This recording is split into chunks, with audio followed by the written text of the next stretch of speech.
40% GDP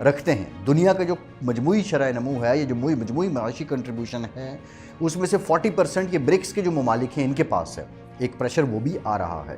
جو important ترین بات ہے وہ یہ ہے کہ نیتن یاہو کے پاس اب 2 ہی ٹھکانے ہیں, یا وہ اقتدار میں رہیں, اقتدار سے ہٹیں, تو یا پھر وہ جیل میں جائیں. انٹرنیشنل کورٹ آف جسٹس جس شخص کو جنگی جرائم کا مرتکب قرار دے چکی ہے, جس شخص کے پاس اس وقت اس کی اپنی اسمبلی میں وزیر اعظم رہنے کے لیے 1 سیٹ کی برتری ہے, اس کے پاس اب ان لوگوں کی خواہشات کو, ان لوگوں کی تمناؤں کو جلا بخشنے کا یہی طریقہ ہے کہ وہ حملہ کرے.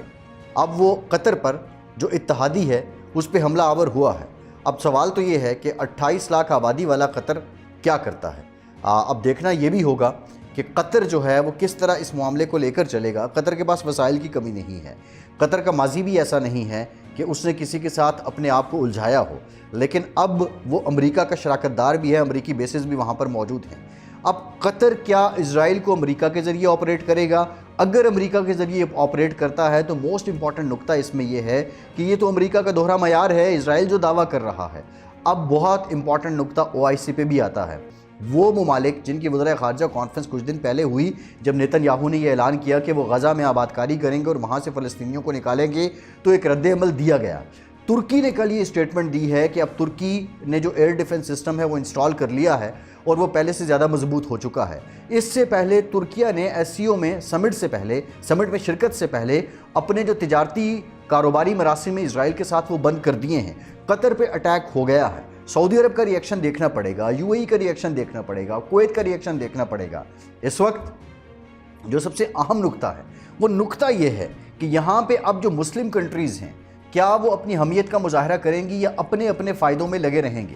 ایک بہت بڑی تھیری ہے اور نیتن یاہو اپنے عزائم کا اظہار پہلے بھی کر چکے ہیں, اور وہ تھیری یہ ہے کہ مسلمان دنیا میں اب یہ سوچ پائی جاتی ہے اسرائیل جن عزائم کو لے کر چل رہا ہے اس کے مطابق وہ ہر ایک پہ باری باری نشانہ بنائے گا.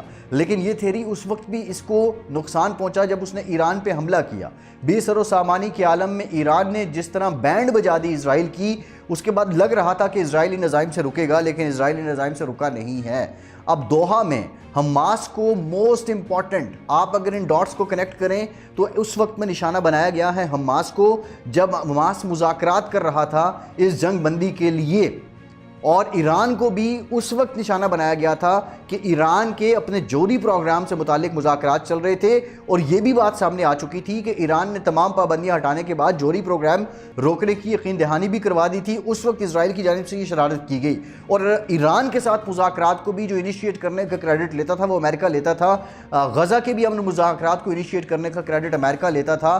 لیکن پھر یہاں یہ دوہرا معیار دیکھیے کہ وہی حملہ جو ہے اسرائیل کی جانب سے ایران پہ جب کیا گیا, اس کے بعد امریکہ باضابطہ طور پہ خود فردو اٹامک بیس پہ حملہ کر کے اس بات میں شریک ہو گیا.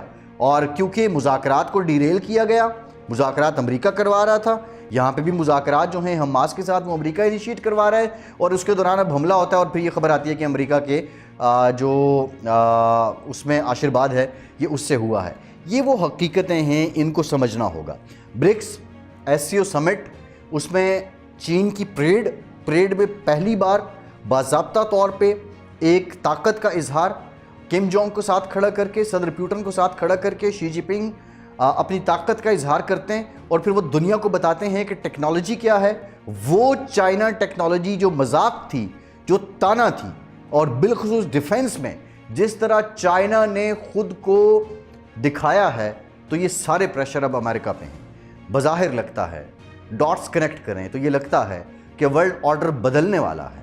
اب دنیا 2 حصوں میں تقسیم ہو رہی ہے, اور 43% آف دی پاپولیشن SCO سمٹ میں ایک بلاک کا انڈائریکٹ اظہار کر چکی ہے. دوسرا یہ پریشر موسٹ امپورٹنٹ ہے اب مڈل ایسٹ پہ, گلف کنٹریز پہ, کہ ان کی اپروچ کیا ہے. ان کی اپروچ ڈٹرمن کرے گی کہ ورلڈ آرڈر جو ہے وہ آئندہ 2-3 سالوں میں تبدیل ہوگا یا اگلے 10-12 سالوں میں تبدیل ہوگا. یہ بہت امپورٹنٹ ہے. یہاں پہ اب اسرائیل کی جانب سے جو کیا جا رہا ہے, بالخصوص مسلمانوں کے ساتھ جو کیا جا رہا ہے, وہ مسلم کنٹریز کی حمیت کو چیلنج کر رہا ہے. اب مسلمان ممالک نے یہ فیصلہ کرنا ہے کہ آیا یہ حمیت ابھی بھی باقی ہے, یہ غیرت ابھی بھی باقی ہے, یہ ولولہ, یہ جذبہ ابھی بھی باقی ہے, یا پھر ہم سرنگوں کر چکے ہیں۔